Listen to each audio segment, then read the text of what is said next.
Alrighty, this is Reading at Homes with Holmes. This is part 3 of the Master and His Emissary series, where we just went through the entire chapter 3, since it was only 37 pages or something like that. In charge, oh right, the synopsis. That was me. Oh, that's me. Okay. I will pull up my synopsis. Okay, can everybody see this? Yes. Yep. I see nodding. I did the synopsis in the form of a poem. The idea came from Macy because I was panicking on how to do synopsis. And since the entirety of chapter 2 was talking about music and poetry igniting the right hemisphere, I thought it was a perfect suggestion to encompass the whole. So I'll read it aloud now. There's nature and how. Always part beginnings, never whole endings. If one could but follow my story, I'll lead you through temporal sequencing. Listen to music with me while we read. An instrumental in the left ear, my mother in the right. Each hemisphere exercising their proclivity, allowing me multi-leveled learning while ascending in reality. To be wound together, we witness our unwindings. Only through resonant sadness does music mediate into revival, and music, like people, nurture the right orbital frontal cortex, where an instrument and being become one in the same playing. Did we once play the same games? If yes, then what were they?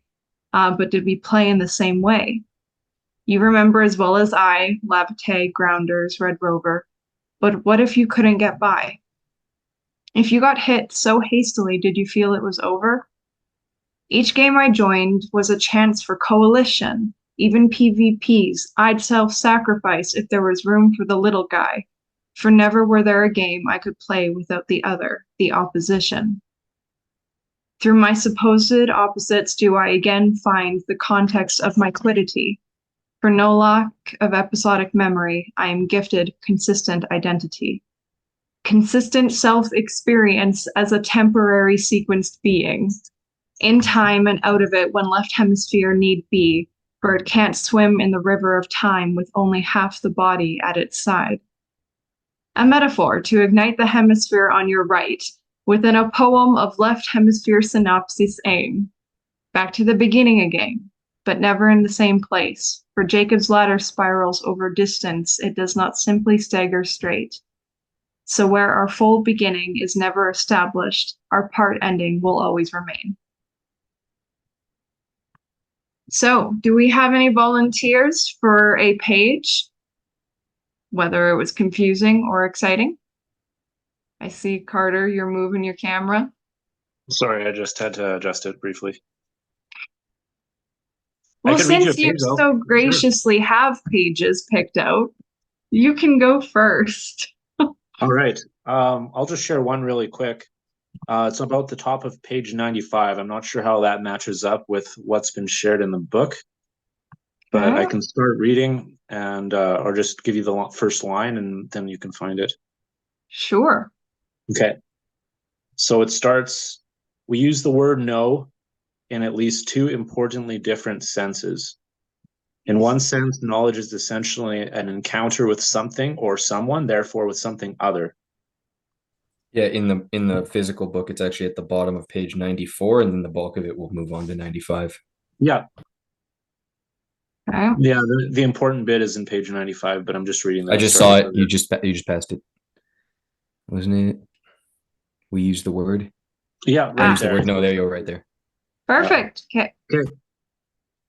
In one sense, knowledge is essentially an encounter with something or someone, therefore with something other, a truth embodied in the phrase carnal knowledge. We say we know someone in the sense that we have experience of him or her, so that we have a feel for who he or she is, as an individual distinct from others. This kind of knowledge permits a sense of the uniqueness of the other. It is also uniquely my knowledge. If another person were to ask, what is she like? You might begin by trying to describe her in a few words. Quick-tempered, lively, modified by qualifying phrases such as quite, a bit, very, and so on. But you'd soon be frustrated by the feeling that these general terms didn't really help get it across. You might resort to retelling instances of things she'd said or done. You might get out a photograph. We learn a lot from faces. But if the questioning continued, you'd have to say, look, you'll just have to meet her. I'll introduce you. And I'd say that's pretty much the essential bit of it. And I found that interesting because it goes to show how much of our experience is not due to language, even though we're always thinking in those terms of language. Because when you talk about somebody else, it's really impossible to describe them accurately with language. It falls short very quickly, not to mention everybody's experience of a person is unique. So my relationship to any one of you in the room is going to be different from somebody else's, and so on. So Yeah, it actually goes on to say that it is also my knowledge, not just in the sense that I can't pass it on to you, but in the sense that it's got something of me in it. What I know about her comes from the fact that it was I who encountered her. Another person might allow other aspects of her to come forward and might know her as someone rather different.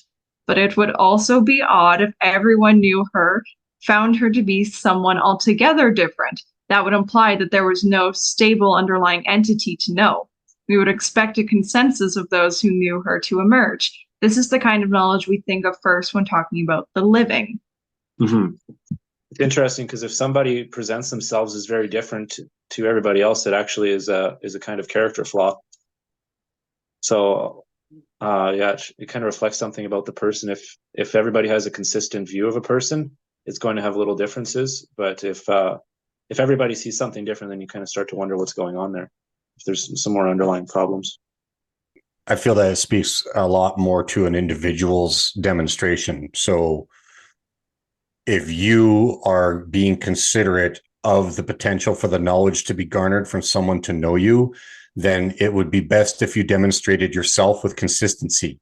And then when an anomaly presents itself, then be honest in your anomaly, like something that you find different about how you're viewing a circumstance, or you find yourself demonstrating yourself outside of character. And the reason why they say outside of character is that it's the anomaly, because we pick up on anomalies and patterns, and we pick up on negative processes faster due to the hemispheric differences than we do the other way. So to best mitigate the demonstration to others, then it would be wise for you to reflect on how consistent can you demonstrate yourself. And then when an anomaly presents itself, try to be as accountable for the anomaly as you can, as honest as one can, while you're also still using your hemispheres to sort out your own demonstration. Well, that, and also it's like if thought and language are rooted in experience, which, you know, this whole entire chapter goes into that, and it's like, well, you're experiencing another individual and a person, right? So it's like you're looking for, I guess, that consistency, and that also has to do and play with how it is that you choose to attend to the world, because you see I guess truth as something that is consistent. And so it's like if you viewed truth as something that was like inconsistent, you could be like, oh, they're doing, well, not even, it's almost like you're still trying to observe a pattern that is still like I guess graspable, sort of, in the sense that you're trying to see an essence of what this thing is. But then that's where you leave room for, but this is still a living entity, so hence why and also I am a living entity, so hence why when we come together, it's not just that they're this static thing, it's that they have a underlying I guess base structure, if you want to call it that, but that consistently inconsistent. Yeah, exactly. And so are you, and you have to account for that. It goes on here to explain this kind of knowledge derives from what Macy just said, a coming together of one being or thing as a whole with another. But there's another kind of knowledge, a knowledge that comes from putting things together from bits. It is the knowledge of what we call facts. This is not usually well applied to knowing people. We could have a go, for example. Born on 16th of September 1964, lives in New York, 5'10" tall, red hair, freckles, and so on. Immediately, you get the sense of somebody who you don't actually know. Either it's a readout from a police database, or it's one of those cheesy magazine profiles of celebrities. latest book read, etc. What's more, it sounds as though you're describing an inanimate object. Chest of drawers, 2 single over 3 double, bun feet. I'm not going to try and say that. Or corpse. It is the only kind of knowledge permitted by science, though some of the very best scientists have used subterfuge to get away with the other kind. It concerns knowledge in the public domain, the local timetable, the date of the Battle of Trafalgar, and so on. Its virtue is its certainty. It's fixed. It doesn't change from person to person or from moment to moment. Context is therefore irrelevant, but it doesn't give a good idea of the whole, just a partial reconstruction of aspects of the whole. That's the left hemisphere's version of knowledge, being usable and repeatable, as it says. Its great strength is that its findings are repeatable, which is every good science experiment. Even when we were watching a documentary on the pyramids, it's like to really validate the theory about it being cast, they went and did it.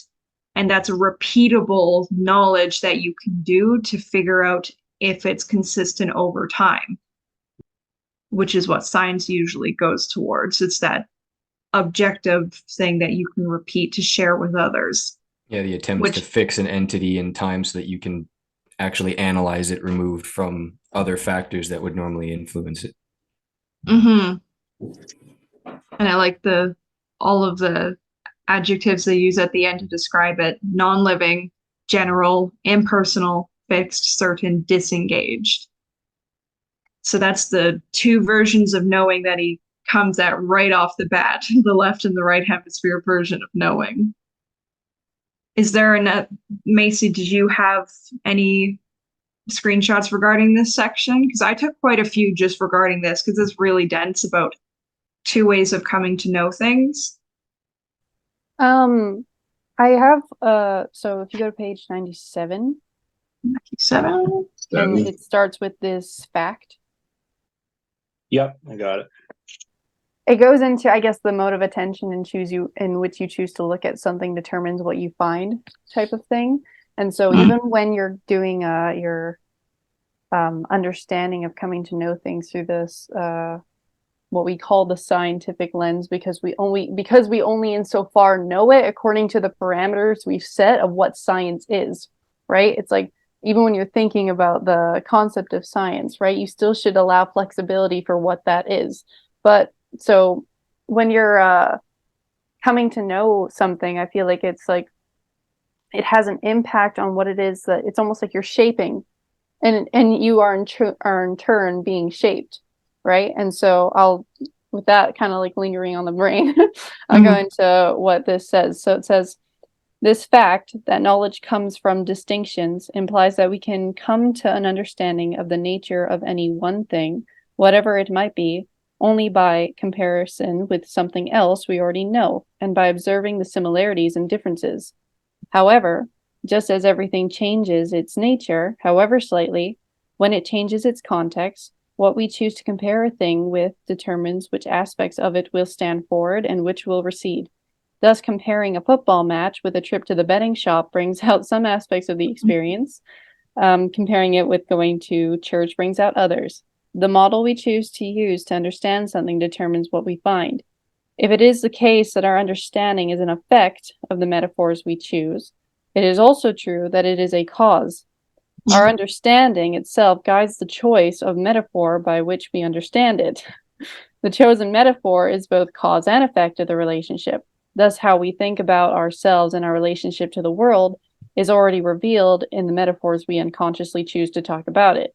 That choice further entrenches our partial view of the subject. Paradoxically, we seem to be obliged to understand something, including ourselves, well enough to choose the appropriate model before we can understand it. Our first leap determines where we land. So I think I really like the part where it says, if it is the case that our understanding is an effect of the metaphors we choose, it is also true that it is a cause. Our understanding itself guides the choice of metaphor by which we understand it, because it's like what you're choosing to compare this, like your understanding is an effect of the metaphor you choose, sure, but your understanding is also a cause of the metaphor, because the understanding was first affected by what it is that you brought to the table in the first place. So it's like hence why our first leap determines where we land, because it's like you already have some preconceived notions, right? And you're going down this path of how you choose to model it, of how you choose to come into thinking about it and trying to understand it. And that's why I feel like mode of attention is a moral act, because it's a choice, right? So then where you choose to put yourself does determine a little bit where you land. And this is just to bring up like me and my own personal experience. It's like me and Maddie were going for a walk, and she was trying to solve a problem, and she was asking first, she only asked me a question in terms of actually Gilchrist work, in terms of necessary distance and what is that. And that led all the way down a storyline of what it was, that the deep-seated thing that she was actually trying to solve. But that was the question. So her first leap determines where she lands, because she, by asking that question, was already kind of aware of where it is that she wanted to go, kind of thing. But everything in between was the discovery of what did you find, you know? So, yeah. And I had a screenshot right after the one that you just picked, and it goes over those practical examples. It reads, if we assume a purely mechanical universe and take the machine as our model, we will uncover the view that, surprise, surprise, the body and the brain with it is a machine. To a man with a hammer, everything begins to look like a nail. But because we can come to know things only in terms of other things we know, every explanation, however convincing, is merely a model, a comparison of something with something else.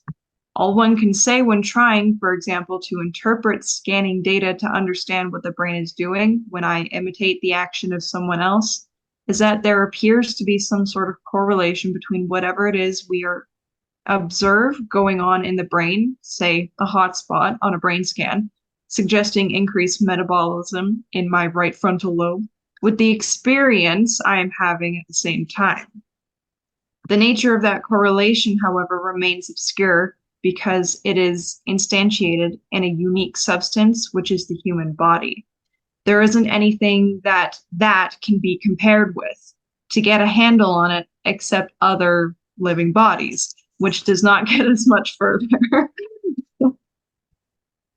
You can compare it with a machine if you wish, but the analogy is bound to be a poor one in every respect, except, of course, whatever it is that the body and the machine have in common. And that is all the comparison will reveal. The catch is that to those who have bought into this model as the way to illumination, everything about the body will come to look more and more mechanical. And so the model comes to seem more and more apt. The original choice eventually seems confirmed as a perfect fit. Right, because me and Macy were talking about this the other day, because we were wondering about we've heard so many really intelligent thinkers, including when we used to listen to the IDW, which has kind of gone off the rails, but they would use the metaphor of machines all the time and how the brain is like cogs and human beings factories and computers. They would literally talk about us as programs. And then you look at the WF agenda and people like Yuval Noah Harari, who literally looks at us as programmable machines. And I wonder if, I think part of the argument he makes is that if the mode of attention and the model we use to look at the world, if you do not expand upon it and add different models, then like he alludes to here, the model of the machine, everything starts to just look like that and you can apply it to said model. So even somebody like Yuval Noah Harari, perhaps he didn't think that we were actual programmable beings. But if you don't indulge any other modes of attention, that it'll just increasingly become the reality, which is the same argument he makes for language later on, saying that if you don't remind yourself consciously that the fact that language is the representation, it's the symbol of the real life experience, that you will mistake language for the experience. So you will mistake your model of looking at people as mechanistically and then start to think that people are actually machines and mechanistic. Can you go to 115 then? Because like this totally plays into this. Sorry, I feel like me and Maddie are just going back and forth, but And something to keep in mind with back where you were, this still plays into the perspective of the hemispheres to do the thing, because the outcome of a model chosen by the left hemisphere, why does it choose a machine? Like, this is something that has to be considered, because all validity of the hierarchy of value to the left hemisphere is results based conclusions. Hence why they always will, that's why science gets miscommunicated now, or that's why they put so much value on words, is it's grabbing the representation of the world to construct the world, to make the model based on utility, manipulation, and power. So it chooses something that it sees, well, why wouldn't the body be a machine? Because according to the value structure of the perspective of the left hemisphere, the machine makes the most sense to the modes of attention that it is designed to prioritize. Whereas the right hemisphere won't choose that, because the model that the right hemisphere would choose, if it would choose a model, because I actually don't believe it would make that distinction, it would understand the model of the left hemisphere, but it would actually let the absence of no play out for whatever the body has to communicate, because the right hemisphere sees the body as a reception of all things, whether it be touch, the stuff that goes on inside us with a heartbeat and brain synapses that doesn't require either hemisphere to actually have a physical say in it. Like, we have so many automated systems, you know, you don't need to tell your immune system to do its job. So this is something that has to be considered when you're breaking down what he's presenting here in the part that was just read. But go ahead, now you can continue. I just want to put that in there. No, Dad, that's good context. And if I had continued reading, if you read just this little part that I have annotated on the blue, because that literally kind of builds on what you said. You're talking the talk of functions and mechanisms leads us up to this particular garden path. The model of the machine is the only one that the left hemisphere likes. Remember that it is specializing in dealing with tools and machines. The machine is something that has been put together by the left hemisphere from the bits, so it's understandable purely in terms of its parts. The machine is lifeless and its parts are inert. The tappets don't change their nature with their context. And that's why Noah Harari views what he views. When you start to get into the sociopathy that these particular, individuals operate, the mode of attention, that's where they feel they acquire the most certainty. And certainty is the most secure place for the left hemisphere to operate in responding to the world, because the left hemisphere doesn't take in the context of the world. If you go to that one, it'll play into this nicely. So it's on 115, and it's literally the beginning of metaphor. Language functions like money. Yeah. 115 might be. Yeah, there it is. Okay. Language functions like money. It is only an intermediary, but like money, it takes on some of the life of the things it represents. It begins in the world of experience and returns to the world of experience, and it does so via metaphor, which is a function of the right hemisphere and is rooted in the body. To use a metaphor, language is the money of thought. I can go on, but just like kind of linger on that one a bit. Sorry, I saw a high and that totally threw me off guard. The language functions like money thing, me and Maddie were talking about this just the other day, and I was kind of doing my left hemisphere thing where I'm dissecting it. But money represents the lived embodied thing. It's like, this is something that we've attributed is going to represent the value of someone else's labor that they put in, something that they live, they experience, you know? And so when they're saying that language functions like money, and it is an intermediary. Money, like language, is abiotic. It's not really like, it's not living. It's there's something that it's representing. It's the representation of the lived experience, right? So that's why he's saying it comes from the world of experience, like money, right? And it returns back to the world of experience, and it is rooted in the body. So when Dad's talking about how the hemisphere, like the right hemisphere, might not even choose a model per se, it would just be engaged in what is. I think that that's because when we go into why we have language in the first place, right, there's different ways of looking at it, but a primary one, especially with referential language, is that it's meant for manipulation and grasping of things, so that way you can, I guess, control the world. And that would be mainly the left hemisphere's mode of attention, right?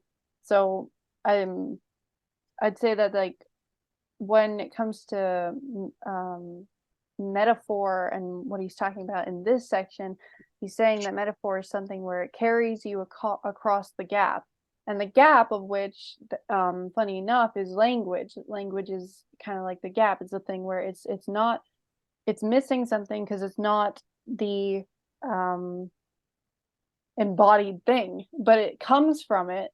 And how you choose to, I guess, work with that, sometimes, as it says, it can start to take on some of the characteristics of the thing, that almost like you forget from which it came from. It's like you forget the context surrounding how you got to this place in the first place, which would be like the lived experience. So Paradoxically, money is power. Is it? Like, how can you make that statement, right? It's like, money, as you say, is just a representation of one's labor, and then it affects the experienced world when you now engage and exchange it with another, say for a product of their lived experience. And so this is where the misinterpretation, this is how you get lost looking at the woods, say for the trees, and then the trees, say for the forest. And so the only reason why you can come to money is power, where even the right hemisphere would probably say understandable but incomplete, right? But the left hemisphere would be like, of course money is power, because when you do money, you get to make things happen with the money. And not understanding that, well, in order to actually get the money, you had to do things. So that there was something that actually came before the money. And that's the part the left hemisphere doesn't pay attention to when you get lost in the hall of mirrors. And then it comes to, no, money is power. And it's like, no, that's not true. That's downstream. It's a misinterpretation of money. Well, that, and also, like, when you buy something in terms of money, it's like the return to the world of experience, it's like it only holds value insofar as, like, a $20 bill, like, just holding in my hand doesn't do anything for me if I can't purchase maybe like a shirt or something, like, back to the world of experience. And so it's no different than with language. It's like you can get lost in the rabbit holes of your own mind sometime, and that's when you're sitting there and you're doing nothing, but you forget that, oh shoot, maybe I should go back to work because I have a physical thing that I have to do in lived world. Yeah, Macy mentioned grasp shortly before, and I'd want to expand upon that. So if you jump to page 112, I got some screenshots here. Look for in German the notion of handeln. Yeah. Ooh, this is good. Yeah. And then after I read that bit, I'm going to skip a chunk and then go into the rest of the section all the way down to language and manipulation. But yeah, you just a little higher. Right there. So yeah, I'm going to read that part, and then I'm going to jump down to all of this grasping. So there will be a skip after I read the first part of the quote. So in German, the notion of Handeln embraces all meaningful and goal-directed human activities. It characterizes unequivocally the total personality of men. This idea is not limited to external manipulation, that is actions with effect changes in the outer world. It also includes interaction, the purposeful activities of the mind. In his mode of manipulation, man experiences his real I. Through it, he acquires power over physical nature, gathers a rich fund of material from experience, enlarges his range of effectiveness, and develops his capacities, impulses, aspirations, wishes, decisions press for realization. And this takes place chiefly through the mediation of the hand. If we wish to convey that we have acquired something mental, we say that we have grasped it, which is even the left hemisphere doesn't work in metaphor, but like the specific phrasing that it always chooses for its understanding of an idea is always grasped it. And when it can't, you get like the, I can't quite put my finger on it or whatever, which will get brought up here in the next section. But if you find all of this, yeah, okay. All of this grasping, this taking control, this piecemeal apprehension of the world, this distinguishing of types rather than of individual things takes place for most of us with the right hand. And so it is not surprising that hidden in these reflections are clues to the nature of the left hemisphere process. In all these respects, not just in the taking control, but in the approach to understanding by building it up bit by bit, rather than by being able to sense the whole in the interest of the categories of things rather than individuals. Grasp follows a path congenial to the operations of the left hemisphere. It is also through grasping things that we grant things certainty and fixity. When we are either uncertain or unfixed, we say, cannot put our finger on it. We haven't got a hold of it. This too is an important aspect of the world according to the left hemisphere. The idea for grasping implies seizing a thing for ourselves for use, wrestling it away from its context, holding it fast, focusing on it. The grasp we have, our understanding in this sense, is the expression of our will, and it is the means to power. It is what enables us to manipulate, literally to take a handful of whatever we need, and thereby to dominate the world around us. And as if to confirm the deep relationship between the left hemisphere and instrumentality, the attitude of grasping and use, it will be remembered that tool use is preferentially represented in the left hemisphere, even in a left-handed individual. This is surely a remarkable finding. Even though the individual's brain is so organized that the right hemisphere governs day-to-day actions using the left hand, concepts of tools used preferentially activate not in the right hemisphere, but in the left. And still further evidence, just as remarkable, shows that again, even in left-handers, actions specifically of grasping are associated with the left hemisphere control. The concept is separate, therefore, from control of the hand, such as, meanwhile, exploratory rather than grasping motions in the hand activate the right superior parietal cortex, even when the hand that is doing the exploring is the right hand. These findings from imaging are in keeping with the clinical experience.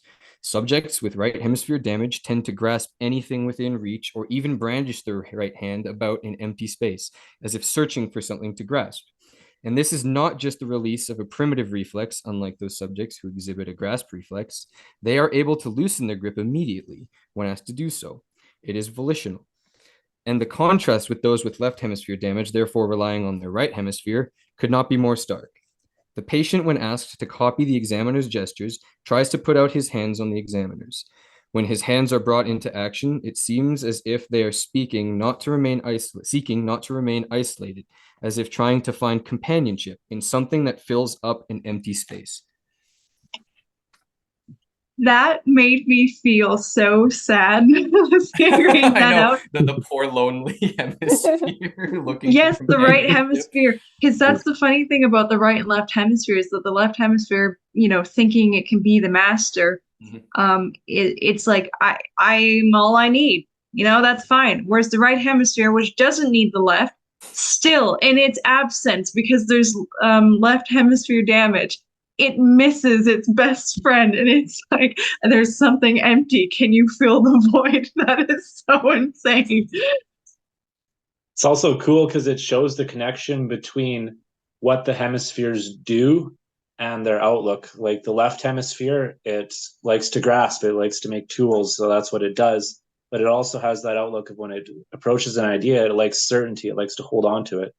And then the right hemisphere, yeah, it's oriented towards companionship, like in the quote Kyle said, but also it's physically represented. What it does is it it goes straight for that other person's hand. So it's and kind of it's a cool exploratory, right? It doesn't seek its own companionship for some sort of certainty or to fix itself. It seeks for an explorative solution to whatever is in front of it. Mm-hmm. Looks for outside itself. Exactly. Yeah, and the right hemisphere will always look outside of itself as its primary instinct whereas the left hemisphere is like, all the mirrors? God, I look good. Like, I look so good. Why would I need to look for anything else? Right? Or so the right hemisphere is like not concerned at all with how it looks. Whatever it's looking at, it wants to do it with someone else. That's so to speak. I have a really good quote. Maddie, 127, so you're going to be doing a lot of scrolling, so just be aware of that.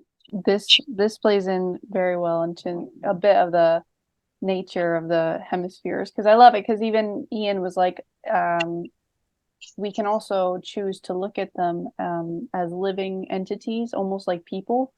And I would love to get into that as well, because he also will explain later on actually how our understanding of things very much plays into us personifying. But we'll get there. Are you jumping into Indeed, the most remarkable of things? Indeed, Maddie. So it's above. Yeah. That's one of my screenshots too. Indeed, I am doing Indeed. Maddie, don't. No, stop. Stop. Read. Down. Indeed. Read. Stop. There it is. Okay. All right. Ready? Indeed, most of the remarkable things about human beings, the things that differentiate us from the animals, depend to a large extent on the right hemisphere, and in particular on the contributions of the region of this right hemisphere expansion, the right frontal lobe. If asked to name the characteristics that ultimately differentiate humans from animals, the classic answers, reason and language, seem like a poor stab. Plenty of animals show, in their degree, capacity to deduce. Deductive reasoning is importantly associated with right hemisphere function in any case.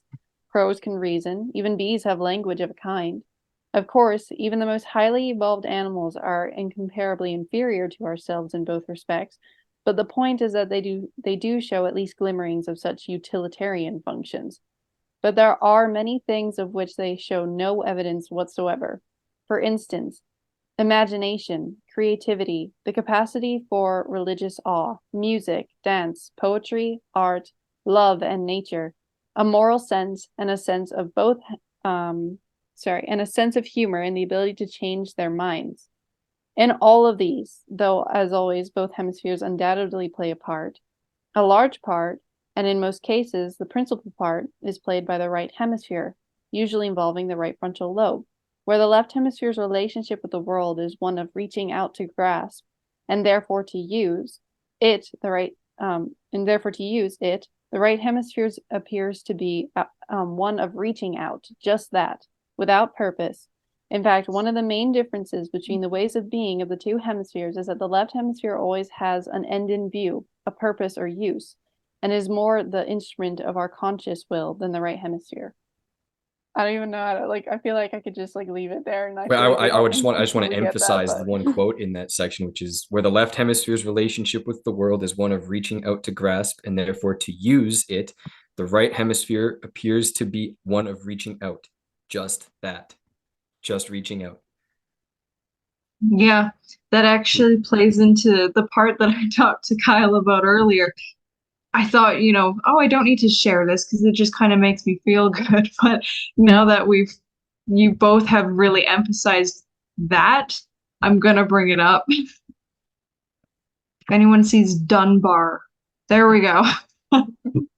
So this section right here on the very stark contrast with the left hemisphere, having utility, purpose, a goal, a destination, whereas the right hemisphere reaches and explores almost for the sake of. Such a good. And right here, this is a backup of that very thing. Where is this in the physical book? Sorry. It is rather odd. Actually, I'm going to get Dad to read this. It is rather. This is rather odd. It's on 124. 124? Oh, yeah, I see that. Yeah. How far down am I going?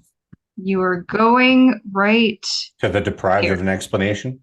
Necessity. Yeah, copy that. Yeah, I remember this part. It's a nice thing about reading it as often as I have. It is rather odd to find Dunbar referring to dance as useless. Dancing, a phenomenon that probably ranks along with smiling and laughter, he writes, as one of the most futile of all human universals. I say it is odd because he of all people ought to be able to see past its apparent uselessness to the individual to its supposed usefulness to the group. Perhaps he does and calls it futile tongue-in-cheek, but I'd rather agree with him nonetheless that smiling, laughter, and dance are gloriously useless. How many of us really believe that when we dance, laugh, or smile, we do so ultimately because of some dreary utility to the group to which we belong? Perhaps there is no end in view. Perhaps these spontaneous behaviors are pointless, with no purpose beyond themselves, other than that they express something beyond ourselves. Perhaps indeed the fact that so many of our distinguishing features are so useless might make one think, instead of looking according to the manner of the left hemisphere for utility, we should consider according to the manner of the right hemisphere, that finally, through intersubjective imitation and experience, humankind has escaped from something worse even than Kant's cheerless gloom of chance, the cheerless gloom of necessity. Yeah, it's very interesting because when I was in university and we were studying biology, the way they explained evolution was all these things that we consider as uniquely human, altruism and music and dance. It's all because of originates in some utility, but that doesn't really resonate or jive, because what if these things are good in and of themselves? How can they be an end in and of themselves? Is that what makes us human? I'd say it does. Yeah, I agree with what you just said. I also would like to say that the model that they've chosen when they give the description that you just found yourself quoting is why I have now come to really enjoy the word incomplete. Because what they've done is they have given you an incomplete synopsis based on the left hemisphere's view of the utility of what you just described. And yet instinctually, you're finding yourself saying, I don't agree. And here's why, because there is value in and of themselves in all of those things. And this is true, but the left hemisphere doesn't see value unless it can use it, manipulate it, grasp it, or nail it down. Whereas the right hemisphere thrives in experience. And if you look at all of those things, if any of you have had those lived experiences in your life, you know innately there's a value. Like, I don't need to walk into a biophilic nature to know that there is an experience within biophilic nature that appeals to my right hemisphere in all facets. When you go and make a fire and you go and stare out over into the woods, and even sometimes the cold crisp breath, or plunging into a lake or a waterfall, it's like there's that's not about utility. Is it nice that we find things through science that give us utility for all of that stuff? Well, then, yes, absolutely. That's a great knowledge. To me, that's a compliment. That's the expansion. That's the emissary doing its job for accentuating and expanding the right hemisphere's map of all that is. Yeah, for sure. It's not like there can't be utility in these things. It's just that the value is not in the utility primarily. Yeah, Carter, that actually. Oh, Kyle, go ahead. I just wanted to continue the next little section in what was just read, starting with deprived of an explanation in terms. Deprived of an explanation in terms of a final cause, the reason that makes sense of a behavior in terms of its outcome, scientists sometimes think they have accounted for a phenomenon by redescribing it on another level. Thus, Dunbar explains our indulging in futile activities by reference to endorphins. Grooming, music, togetherness, love, religion all turn out mysteriously to release endorphins. Sound familiar? He queries on one such occasion, pleased with the simplicity of his solution, but aware that it has clocked up a few air miles by now. Well, of course it is. It is the endorphin story all over again. And that is supposed to explain, at last, why we need, enjoy, and take comfort in such things. But is this really any different from proudly announcing that after prolonged research, we have discovered that the reason we dislike being belittled, ignored, hit over the head with a shillelagh is that it causes depletion of endorphins, reduced bioavailability of serotonin, secretion of cortisol, or overdrive of the sympathetic nervous system? In the real world, however, we do not choose to engage in activities because they release endorphins. The endorphin release is a blast. It's it's that when we engage in what, for a myriad of complex and subtle reasons, has meaningful and importance to us, we are happier. Endorphins merely being a part of the final common pathway for happiness at the neurochemical level. Just as we avoid a mugger not because we'd like to maintain our levels of serotonin as long as possible, but because he's likely to attack us and make life miserable for us. Depleted serotonin just being the final common pathway of misery. Just has the it just has the relationship completely backwards. It's like the chemical is the reason we do the thing. It's like, no. Genius, it's the result. When I see stuff like that, Gilchrist is brilliant. He's just brilliant. That is so well written. Yeah, I love when he gets saucy like that.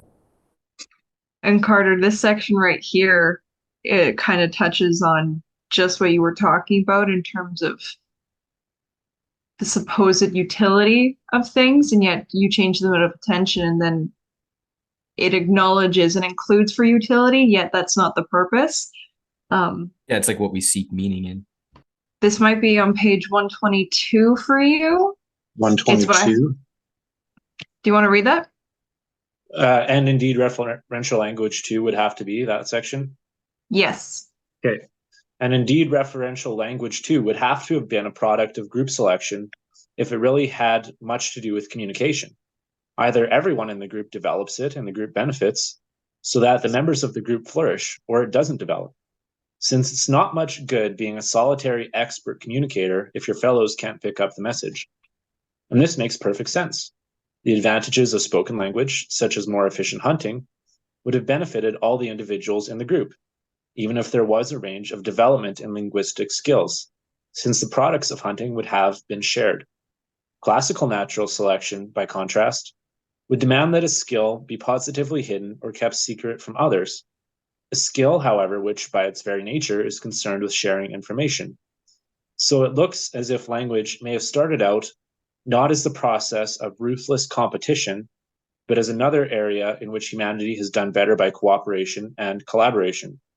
Returning to the puzzle of music's apparent lack of competitive advantage, we have conventionally been unable to see any advantage because we are used to thinking in terms of only individual pitted against individual, not in terms of the group in which individuals work together, which is interesting because not only is it seen as as our development is seen as a zero-sum game, but where was I going with this?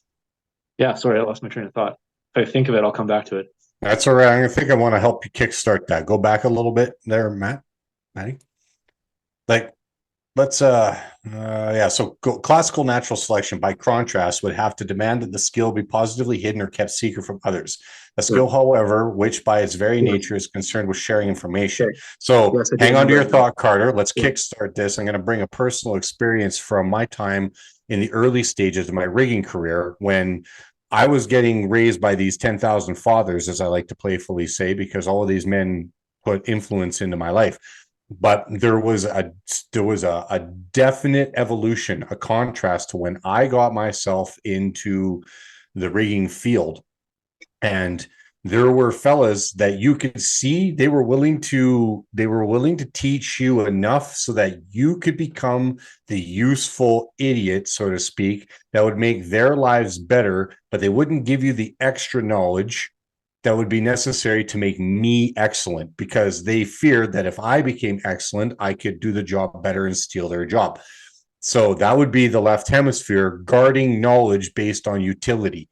However, when I eventually garnered the knowledge, even in spite of those individuals withholding, because you can find your way past the left hemisphere's hall of mirrors. This is why you can never contain life. But what I found was really intriguing is that I had changed the philosophy of that.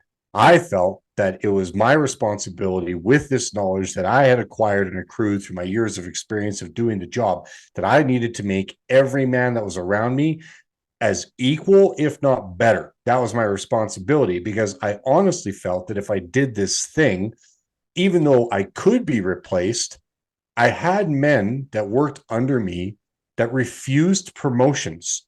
even though they could do the job that I had taught them to do, and they could do it very well, and in some cases better than I could, but they wanted the cohesion of the crew and the family that was the drill team to stay together as long as humanly possible, until eventually I was like, look, guys, you got to take these promotions. This is good for you. It's good for your family. I'll step away. But the thing is then this doesn't, that's why Lyndon LaRouche had written a book, There Are No Limits to Growth. It's like, that's why there's no limits to growth. That very statement that Gilchrist has right here, it is not about hiding our skills. We instinctively would get those skills, hunt the animals, and felt that it was, why did we feel that it was in our better interest as a collective and as individuals to share the food, to teach the skill? Like, I agree entirely that language was built as a technology to expand our capability to transcend the limits to growth. Now, if you've hung on to your thought, hit it.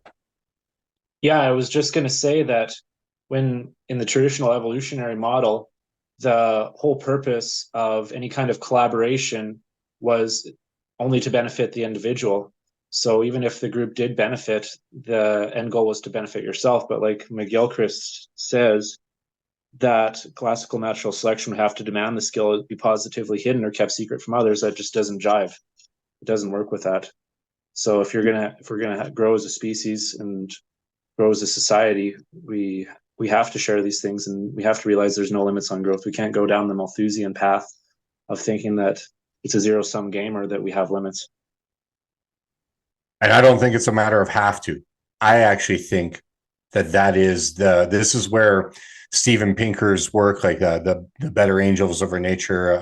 I've read all the atheists, as they call them, before, and it's like, no, I don't agree. The selfish gene, I don't agree.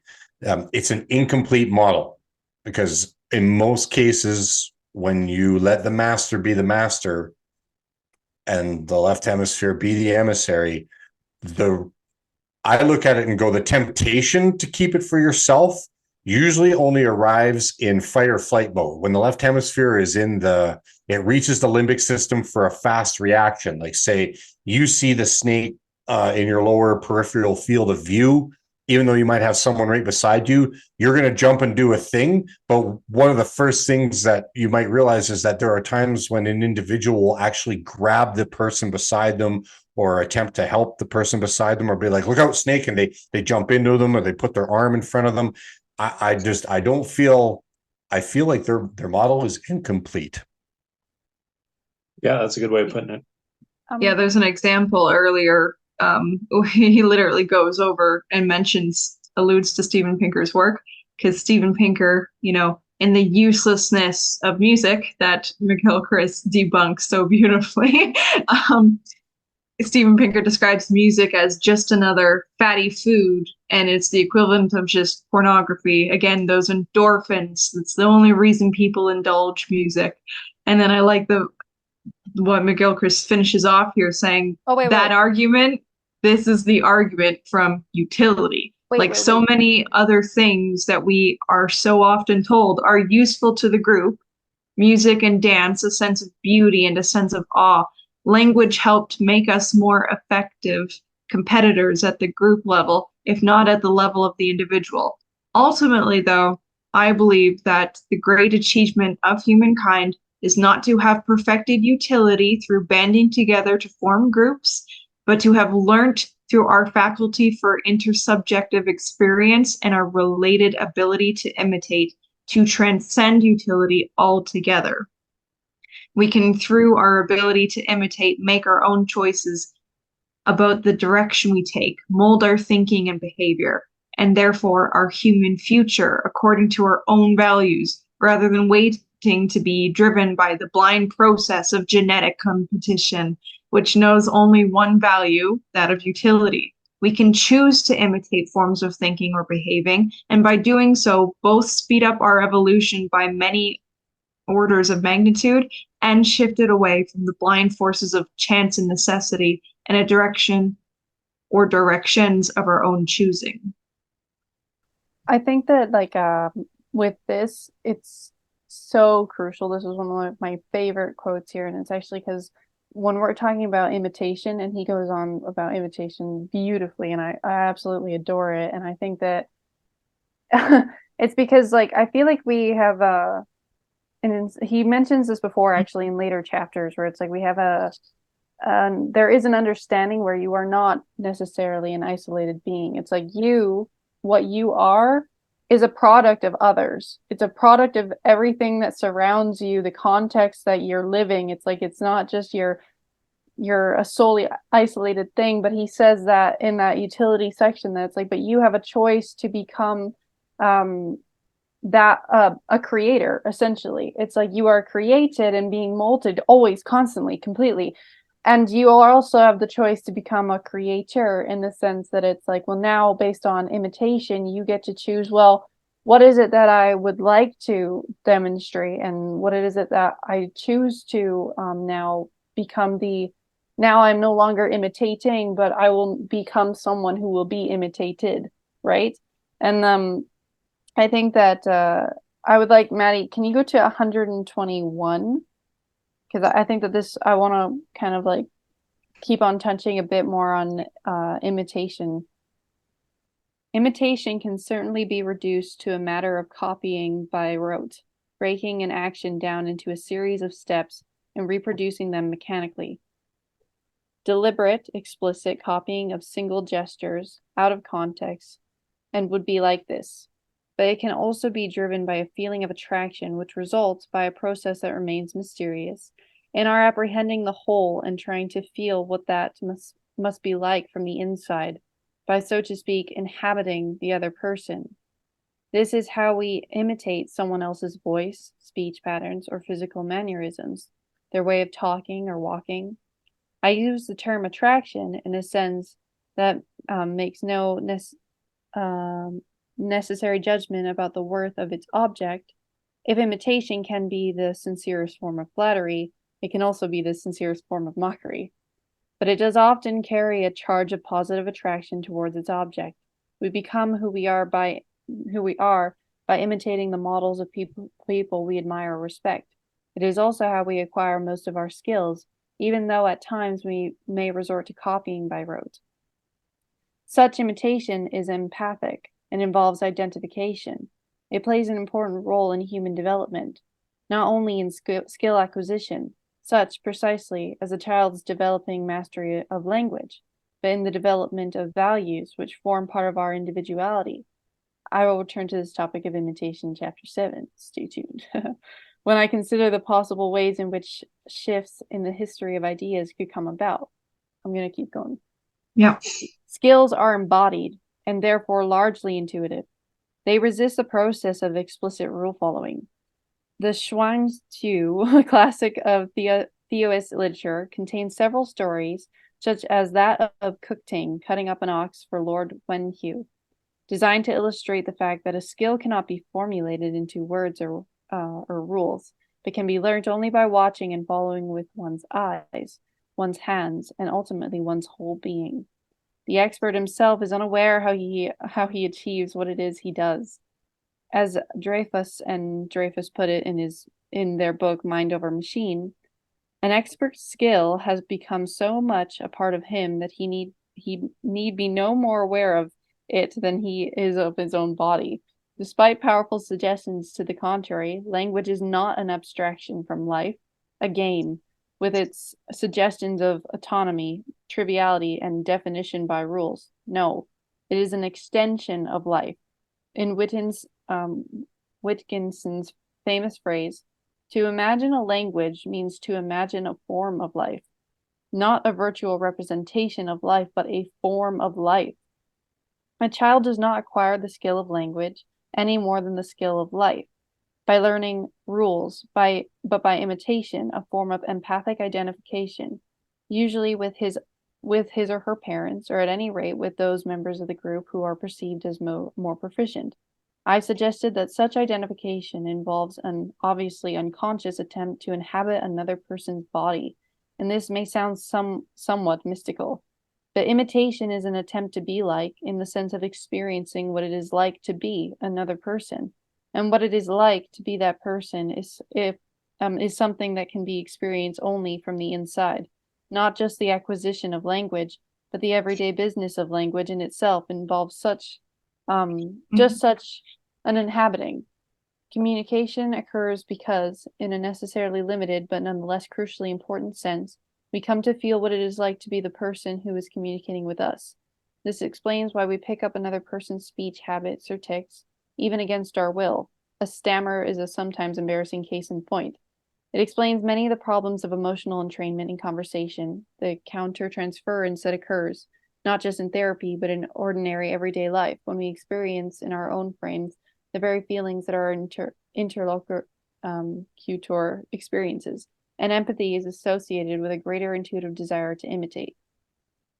The next section is actually interesting, though. If you want to keep going, go ahead. Is that okay with everyone? Yeah, because right after if you keep going, and then We're this, gonna get to recapitulate. Is that what you yeah, want? Yeah. I was hoping that the group was okay with this. Okay, I'll keep going. Get after it. Or Yeah, do you want me to keep reading, or does somebody else want to take it? I just want to interject with that's Taoist above. You missed the word. It was Taoist.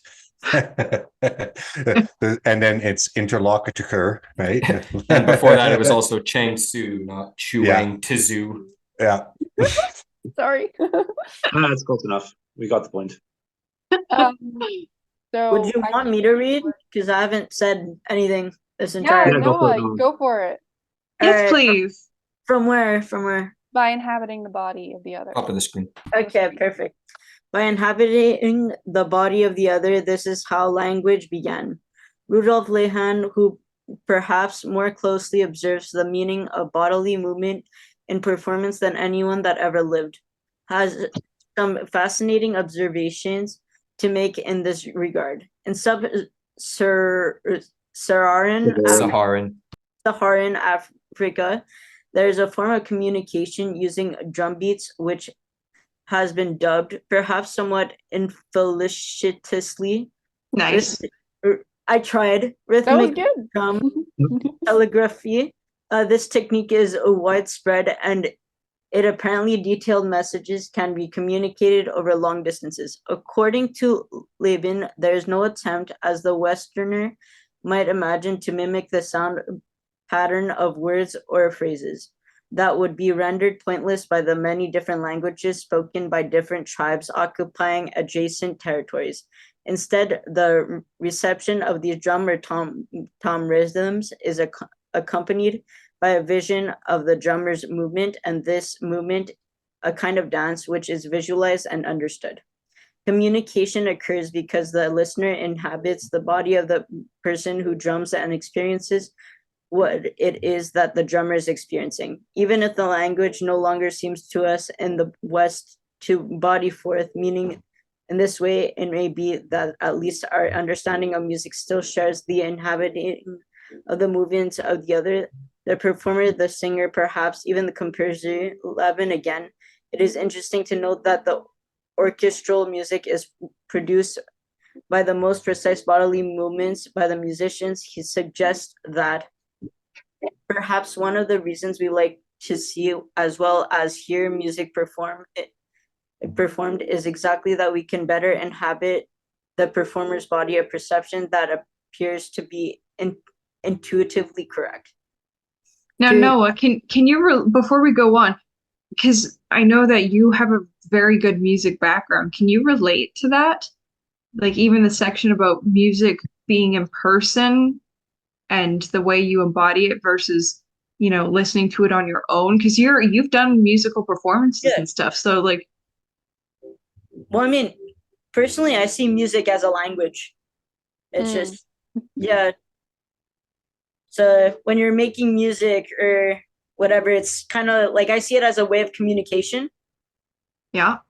Yeah. So when you're writing music or whatever, I see it like that way. Like I said, a way of communication. And then like when you're actually playing music, I kind of feel like as if it's like kind of like a response in a way. Like I don't know how to explain that, but like if it makes sense, like I feel like you're kind of responding towards it.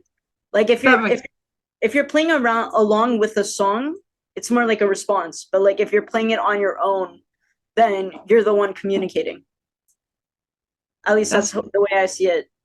Do you feel like that last statement where he says that he feels it's intuitively correct, that when you're listening to a piece of music in person, it's almost like you're trying to inhabit and feel the performer like from the inside? 100%, 100%. There's so many like emotions that you can feel from a music performance that goes on.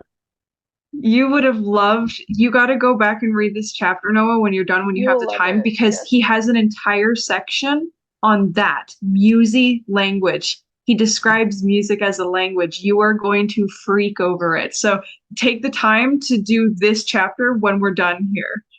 For sure, I'll definitely try to do that if I have the time, because right now schedule's kind of rough, but I'll attempt. Yep. All right. Yeah, you'll It's find that. interesting. Sorry, go ahead, Mike. No, I know you hit her, Carter. Oh, I was going to say it's interesting in the light of recorded music and how that's changed things too. Because at one point in history, if you wanted music, you actually had to have someone pick up an instrument and play, and you had to be present in the room with them. There was no way to store it. And now that it's recorded, it is cool that we have access to so much of the music that's been produced in human history.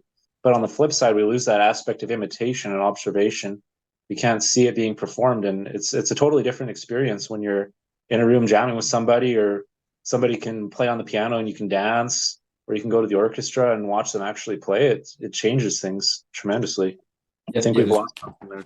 Yeah, there's a short quote on page 122 that kind of dips into that a little bit too, which is it is interesting to know that orchestral music is produced by the most precise body movements of the musicians. And it is suggested that perhaps one of the reasons we like to see as well as hear music performed is exactly that we can better inhabit the performer's body, a perception that appears to be intuitively correct. Yep. Even just watching somebody perform, you get a better grasp on the emotion or the message or whatever it is that the music is conveying in its own version of language. Yeah. Yeah, I'd like to expand upon this a little bit further too, because I would say, because the one thing that's beautiful about music, and Gilchrist, as you do his work, and as often as I've immersed myself into his work, you can tell when Gilchrist gets impassioned about particular topics. Poetry and music, I believe, would be very close to his heart. And with the music side of it, I feel like there's this third dimension to the musical experience.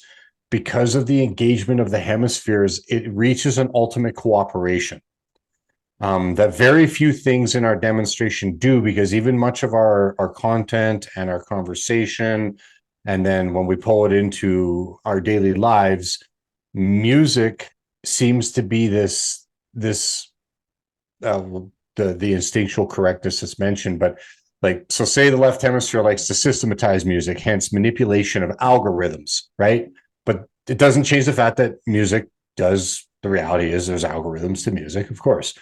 But the notes and the distances of silence in between is equally as important.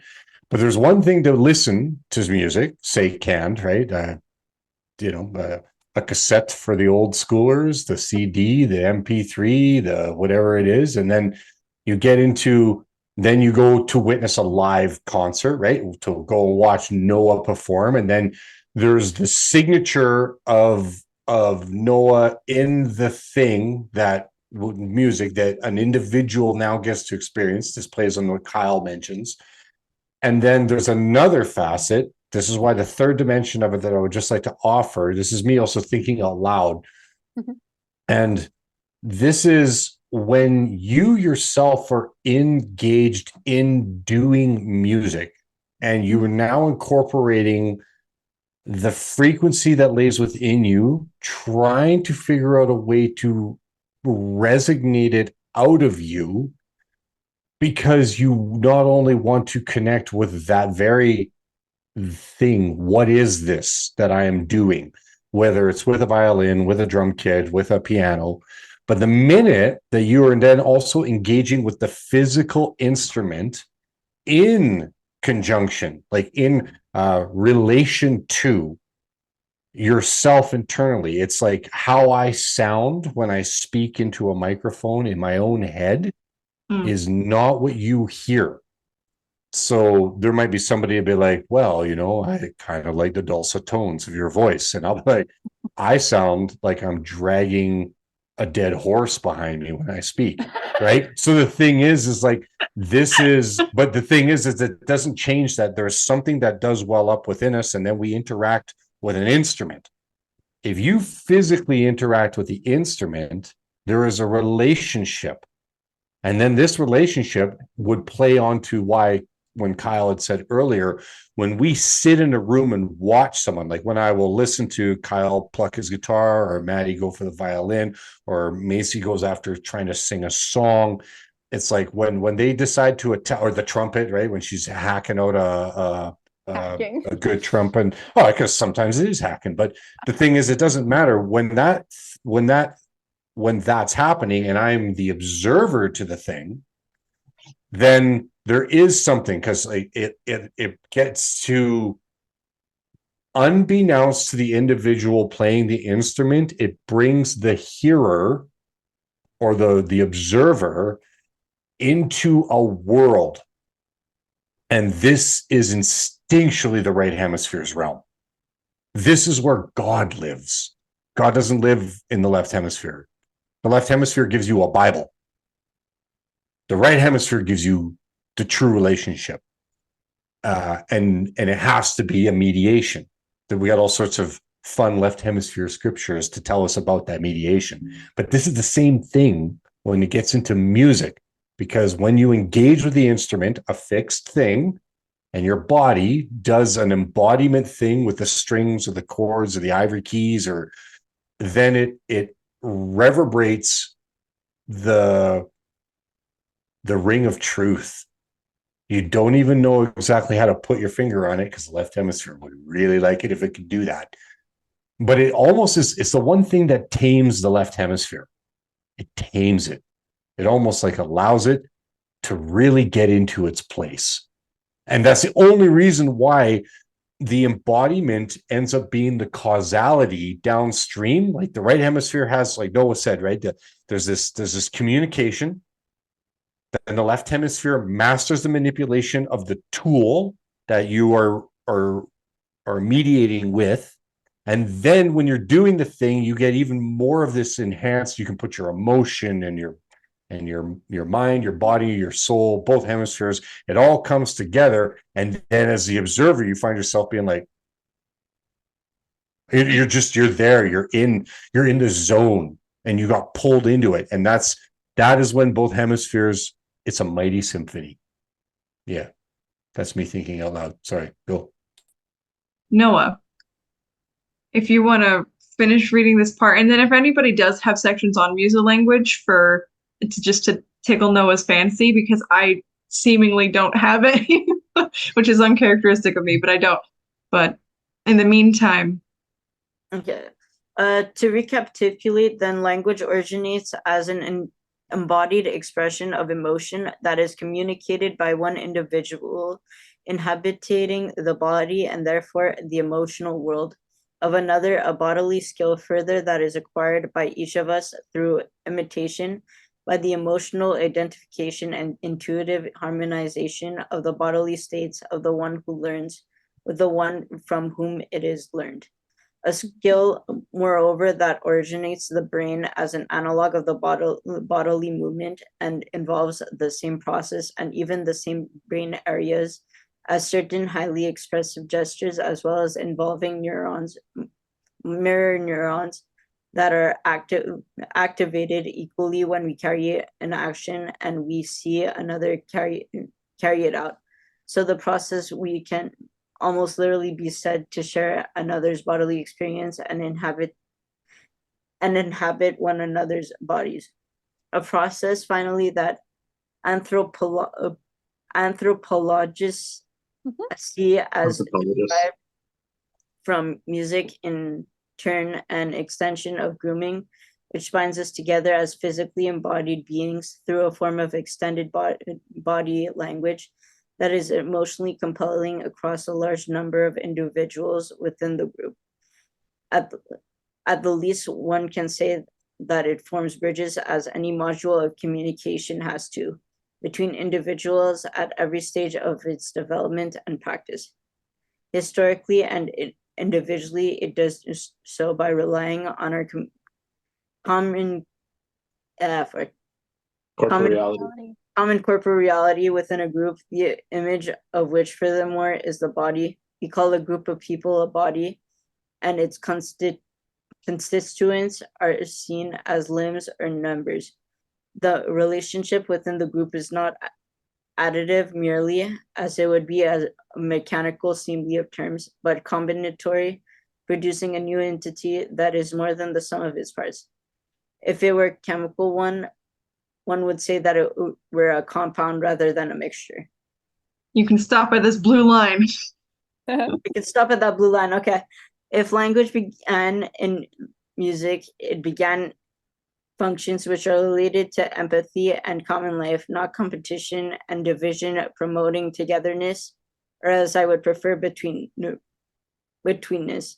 By its nature, by a means of communication, language is inevitably a shared activity like music, which begins in the transmission of emotion and promotes cohesion. Human singing is unique. No other creature begins to synchronize the rhythm or blend the pitch of its utterances with that of its fellows in the way that human singing instinctively does. It is not like birdsong, individualistic in intention and and competitive in nature. Remember that the birdsong, like other instrumental utterances, is grounded in the left hemisphere, not like human music in the right. Everything about human music suggests that its nature is sharing, non-competitive. That was awesome. Good job. Good reading, Noah. If you want a section on musolanguage, I've got one I'd want to share here. It's a bit of a long one, but if you guys are willing to bear with me for a couple minutes, then we can read that. I think Noah would like it. Just to help you out, it's utterances, not uterances. Utterances. It's okay. It's okay, Noah. It's close enough. We get it. We get it. It's all good. Anyway, which page? It's on page 103, right at the very top where it says language and music, which came first. Yeah. Oh, there we go. Perfect. Okay. There are, if nothing else, some indications on the matter. In the first place, the syntax of music is simpler, less highly evolved than that of language, suggesting an earlier origin. More importantly, observation of the development of language in children confirms that the musical aspects of language do indeed come first. Intonation, phrasing, and rhythm develop first. Syntax and vocabulary come only later. Newborns are already sensitive to the rhythms of language. They prefer infant-directed speech, otherwise known as baby talk, which emphasizes what is called prosody, the music of speech. In response to this, mothers expand the pitch excursions, broaden the repertoire, and raise the overall pitch of their speech, as well as slowing the tempo and emphasizing its rhythm as soon as their child is born. Newborn infants can distinguish the timbre and intonation of their mother's voice and prefer it to any other, and can distinguish the unique intonation of their mother tongue, which again they prefer to others. These capacities for distinguishing the characteristic inflections of a language, or even an individual speaker, are not signs of an inborn talent for language as such. They rely on aspects of right hemisphere holistic processing capable of making fine discriminations in global patterns and having little to do with the analytic processing of language by the left hemisphere. Indeed, even primates can identify individual voices using such features. These processes, then in newborns, have more to do with the activation of areas in the brain which subserve the nonverbal, the musical aspects of speech. There is a not wholly reliable principle that ontogeny recapitulates phylogeny. That, in other words, the development of individuals of a species follows a similar course to that taken by the development of the species as a whole. A simple example is the early development by the human embryo of a tail, which it later loses. To the degree that this principle holds here, then music came before language. An observation to this effect was made even by Solomon Henshin. The musical faculty is phylogenetically older than language. Some animals have a musical faculty, birds in a high degree. It is also ontogenetically older, for the child begins to sing earlier than to speak. What I found interesting in that section was how the development of an individual is much like how our species developed, at least in theory. It's impossible to go back into non-recorded history and figure out exactly that music came first and then language developed after. But it is interesting to consider that as a possible parallel, that much like human speech starts out very musical, slower rhythms, emphasis on the space in between music, like Mike talked about earlier.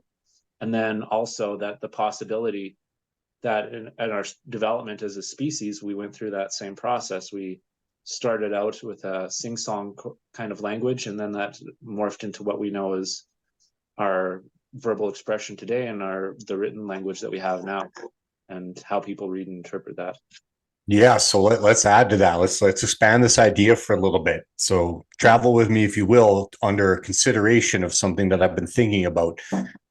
When you look at the anthropological evidence of what we have to offer at this stage, we believe that we have a certain length of time based on written history.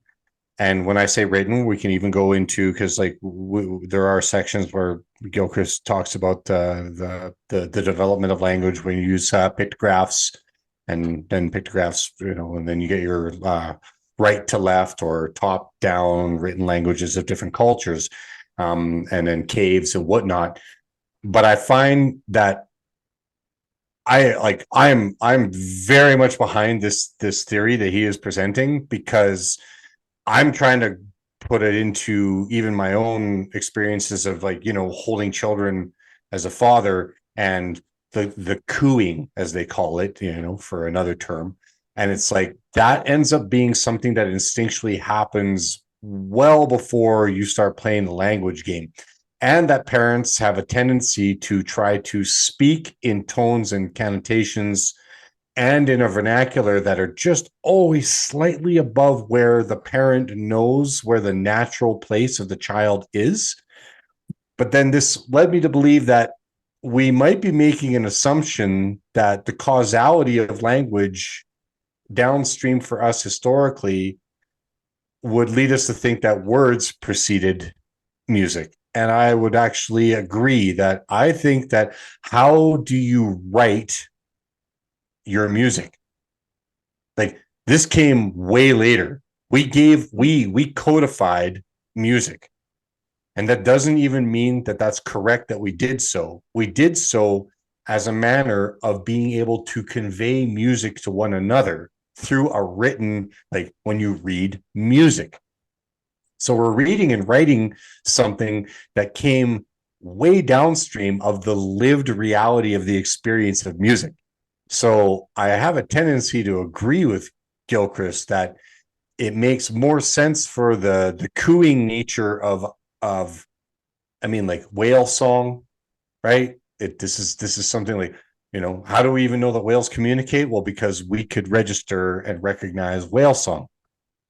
But do whales care about whether they actually imprint or write down whale song for future whales to understand how to do the thing? No, they don't. But we know that whales have been around as long, if not longer than us, supposedly.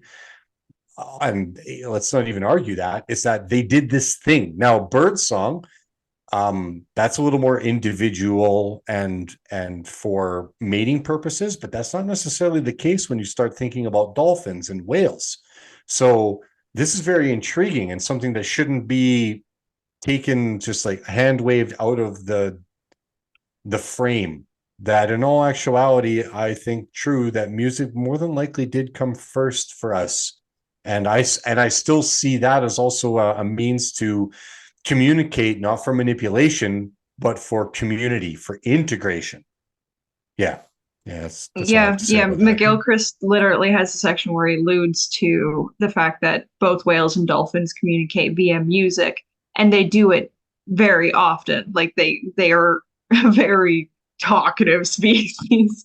And then even this section here kind of covers what Carter was wondering about, is like the actual evidence for music coming first. And McGilchrist alludes to the respiratory needs, that the needs that we have today to do usual talking and to hold long sentences. He's like, those need respiratory and vocal needs. When you actually look at the nervous system and how our vocal cords work, we had the same structure we have now long before recorded history of us actually speaking and using verbal language for also written language, like Dad, you alluded to. And he's like, the most reasonable thing that he can come up with is the fact of singing. You know, having such strong vocal cords and very big nerve clusters for the sake, and respiratory needs for the sake of singing and communicating via different sounds and intonations. But Noah, you had a question. Yeah, this might cause some sort of debate. I don't know. So it mentioned that birds use like the left hemisphere for, and then after like humans use the right for like music. Yes. But how would that work in, let's say, parrots? Because like a parrot can copy a pitch or can copy whatever. So would, in that sense, be different? Because let's say me, if I were to learn a song by ear, it would be the same thing as a parrot. But then after, I would still be using my right hemisphere. So that's where I'm just a bit confused on. Okay, I think I can play with this. So a parrot will use its representation of a thing, which is the left hemisphere. So I remember, like, say, for example, funny little story. I once had a cockatoo in my world, and when the phone rang and anyone in the household would pick up the phone, hello.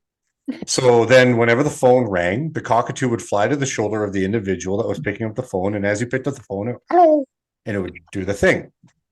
So now, is that because the parrot figured out that the phone is where you communicate and it wanted to say hello to a person on the other side of the phone, which would be the right hemisphere, right? Context, or someone on the other side, blah, blah, blah. No, what the parrot did is it recognized the pattern and it had the skill set to do a thing because it affectionately knows you. See, you're the feeder of the parrot. You have this relationship with the parrot. So the parrot really doesn't give a rat's ass, if you will, about who's on the other side of the receiver when it says, oh. What it's doing is it's running a representation of something, because in all actuality, there's a bond that the cockatoo or the parrot has with you. It's doing its thing with you, because now it's kind of like, have you ever had a cat in your life? No. But okay. Fair enough. Well, I'm just saying, if you get a male cat, they have a tendency to check on a family like a pride, like a lion would check on all the members. Whereas the female cat doesn't quite do the same thing. It touches bases with, but it bonds a little bit differently than a male cat. So they're doing an instinctual thing, but it doesn't necessarily mean that it's entirely like right. I'm not saying there's no right hemisphere to these particular creatures, but it's just understanding there's a lacking of context when animals do a thing that we do that they don't necessarily do with the same aptitude. So like, let's say our version of the thing is far more expanded than theirs. Yeah. What ends up happening is we make the presumption, we project onto the parrot right hemisphere proclivity because it does something our right hemisphere would do, but in all actuality, it was the left hemisphere doing it. I also want to expand that he has a section talking about, you know, animals in the sense of, can animals reason and can animals think of concepts? And the answer is yes. And even birds, you know, the reason why he compares birds to us in the terms of hemispheres is because they also have a left and right hemisphere. The difference is they don't have a frontal, like the frontal development that we do, our frontal lobes. That's the part that gives us our decision making and stuff like that. They don't have that, but they do have bihemisphere brains. And then, Dad, if you actually want to read this, because it's funny you mentioned parrot, Noah, and then even this idea of animals and concepts and context. he talks about this because he's trying to introduce the thought of what makes us different from animals in that very sense of the hemispheres and our reason. So, Dad, if you want to start, that's why I brought it up. I didn't think that we'd actually get into this section, but I remembered it. So, in fact, they have also been shown to be able to categorize cartoon pictures and to discriminate examples of modern art. For example, Monet from Picasso. Trained to peck a key that will give access to hemp seed in response to one or other type of picture. They were able to choose appropriately and could even begin to generalize from Monet or to Renoir and from Picasso to Brock. And their discrimination was not based on one dimension, such as color or contour, since they were also tested in black and white and out of focus. Similarly, pigeons can tell Bach from Hidimith. Anyway, Stravinsky. Mind you, Carp can tell blues from classical music. Even, and I suspect the investigator must have indulged a sense of humor here, Muddy Waters from the Quinette, in case you're wondering, they had to press a puck with their snout. A correct choice yielded a food pellet. And animals are more broadly capable of mental representation, of the ability to generalize and to form categories and reason, though they do not have language. Dogs even understand the apparently arbitrary connections between words and actions or things. Yeah, so the first example, Noah, was pigeons, and they were trying to see, can pigeons see the difference in art pieces? And not just using color differentiation, but different artists in themselves. And could they do a pattern? And the pigeons could do it, and they would get hemp seed as a reward. And then carp, a fish, can tell the difference between music, and then they would get a little food pellet if they got it right. But they can't appreciate it. See, No, that's they the can't thing. appreciate. They can't appreciate the beauty or put in the context of the pattern, how it was formulated and what. And so this is why there's such a unique distinction between animals and us. It's just when all of a sudden animals can do a thing, it's literally us projecting onto them us. And then we're presuming they can do a thing that's almost like celebrating mediocrity. It's like we're celebrating something that an animal, and we think then that they're on an equal playing field as us. And the answer is no, you did that thing. The animal is still working within its means. Yeah, it goes on to explain that concept formation, together with the ability to see the relations between things and events, and the ability to link concepts with signs of some kind, presumably physical movements, arose through natural selection and formed the substrate of language long before the emergence of modern humanity. Forward planning, hitherto thought to be a hallmark of human cognition, is clearly present in birds that have no language, a point worth making since, for example, Irene Peppersberg's African gray parrot, Alex, was able to communicate, plan, and reason, but had quite a vocabulary. So that differentiation, because some people, typically people like the Steven Pinkers that we alluded to earlier, they would say, you know, our ability to conceptualize and rationalize as human beings is what differentiates us. Meanwhile, even animals can do this conceptualization thing, but like Dad said, they don't bring that next level of the problem solving. They can't do it to the same extent that we can. We can solve world problems. They can solve their problems. Yeah, so there's still differences. Yeah, this is where I'm going to healthily insult those individuals and sit back and go, they are literally demonstrating them as the bird brains that they think we're equal with. So I'm gonna go around the room then if there's nothing else left to. I have one. Okay. Sorry, I'm terrible. I was trying to find it. So this one's just related as a quick one, just to relate to what Dad was saying about dolphins and whales, actually, and how I think that there is like a sociability to them. It's so language is a hybrid, Maddie. For me, yeah, there it is. The language is hybrid. Yeah. Okay. So language is a hybrid. It evolved from music, and in this part of its history represented the urge to communicate. and to the extent that it retains right hemisphere empathic elements, it still does. Its foundations lie in the body and the world of experience.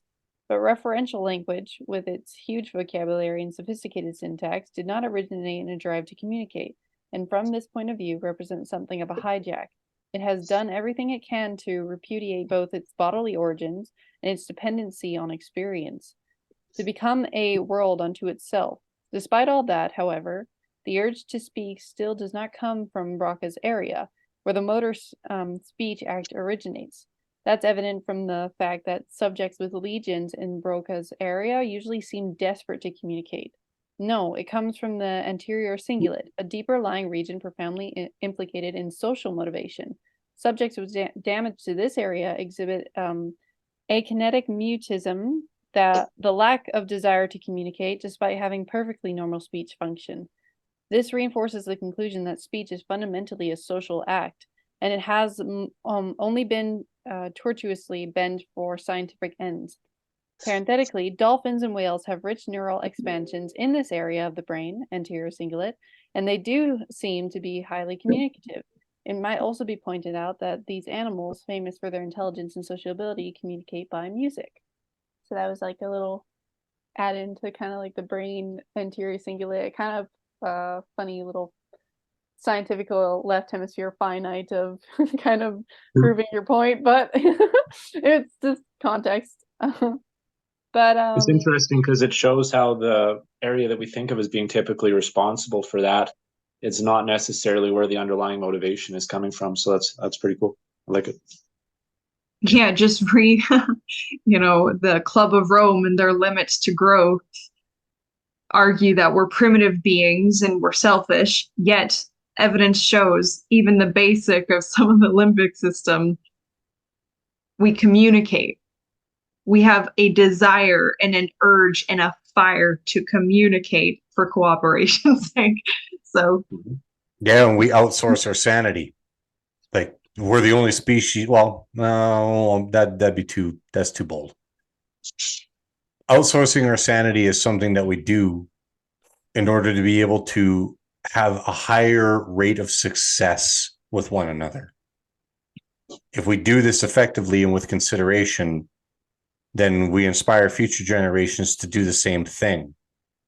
And then this is why you want to respect and consider your elders, but it's also why you want to then enhance the framework of your elders while you're exploring your journey as the youth. And yet the elders are like, okay, well, we've taken everything that we can. And we do this through communication. We do this through music. We do this through tradition. We do this through living experience.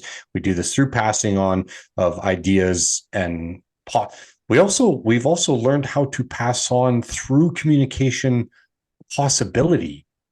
I mean, I don't know if any species does that, because possibility is where God lives. That is the essence of our potential. That's why we can expand limits to growth. Not because we're guaranteed to do the thing. There's no guarantee of this. But we can. We're capable. It's a saying we used to say on the rigs. Well, I mean, I don't know where exactly this first came into my lexicon or my viewpoint, but it was like, a boy is inspired by the world around him, but a man inspires the world around him. Yeah. Amen. Well, we are now here at the time when I either nominate or hopefully get a volunteer to do the synopsis for this part 3. Now I'm hoping that Noah would do me the honor, because last time you said maybe I'll do it. You said it might not be detailed, but like Macy said, she doesn't care. None of us care if it's detailed because it's yours. It's your knowledge. Like we learned, there are 2 types of knowledge: the right hemisphere knowledge and the left hemisphere knowledge. Right hemisphere, there's a part of you in it which makes it only able to be communicated by you. So Noah, are you willing to accept my synopsis challenge and do the synopsis for this discussion here today? Which you could do through music. You could do through music. You could write it a song. I did a poem for the last What one. a beautiful way to encapture just the essence of this chapter if you I'll want it. try to figure something out. Okay. Okay, do it. Touchdown! Challenge deal. accepted. I am Sure. now honored. I'll try. I'll try. Lovely, thank you. Okay, that's agenda 1 before we leave. Second is the sustained attention practice. Macy loves this. I'm going to use mine as the 2 types of knowledge, which I just did. No, knowing in the sense of it's personal. It can only be taught and said because you are a part of it. And then not knowing in the sense of the left hemisphere, which is disembodied and not attached, and it's repeatable. Now I'm going to go around the room and everybody, one thing that they really enjoyed from today's discussion, and then they're going to carry on, think about. I'm going to start with Mike Holmes. I like thinking out loud. So I think for me, because don't forget, right? Like when it actually comes to what does the literature bring to bear? For me, I've done the literature a few times, and I'll probably do it again. It was the reason why I read the Bible like 7 or 8 times, damn near in a row in my early years, when that side of my life was where I was placing myself, because the better version of my journey lays in the negotiation and the reception of all the minds that are on these calls, whether we get a larger group or a smaller group.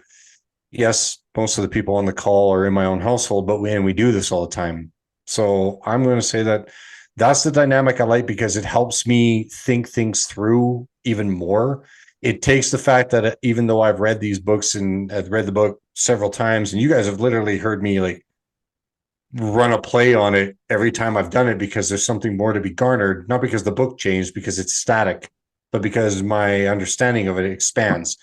So what I love about this particular conversation, but it also plays into the previous ones, is that this is a complement to my development, and you guys gracing me with the ability to participate, I believe will provide on faith a better version of myself that then will complement the potential for future conversations. Okay, Carter, you're next. Mine's going to be pretty simple. I'm going to pick up my violin and play for people a couple times in the next week.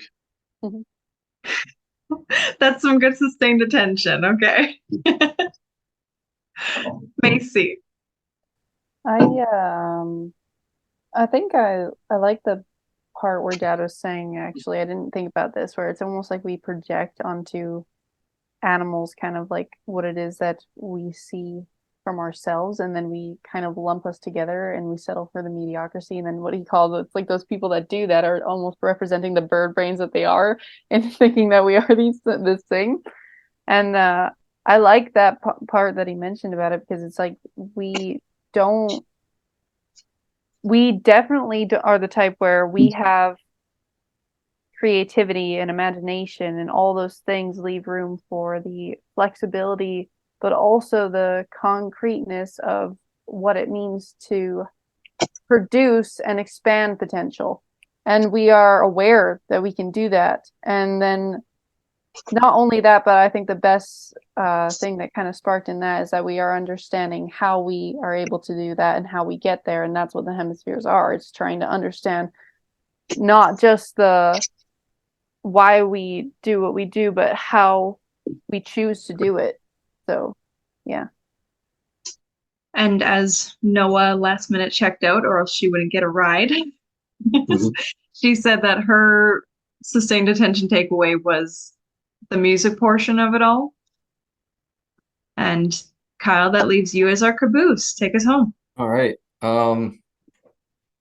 I really like watching, like the topic of this entire book is understanding our own hemispheres better. And the really cool thing about exploring this topic the way we are is we all actually get to watch the hemispheres at play in our own conversations. Even the way that we get to break down the book, like you know, we go through screenshots. You use your left hemisphere, you pick out a specific spark, grab it in stasis, and then we talk about it. And then we use our right hemispheres to expand upon and explore and rotate the idea until we come to something else that organically flows into the next thing.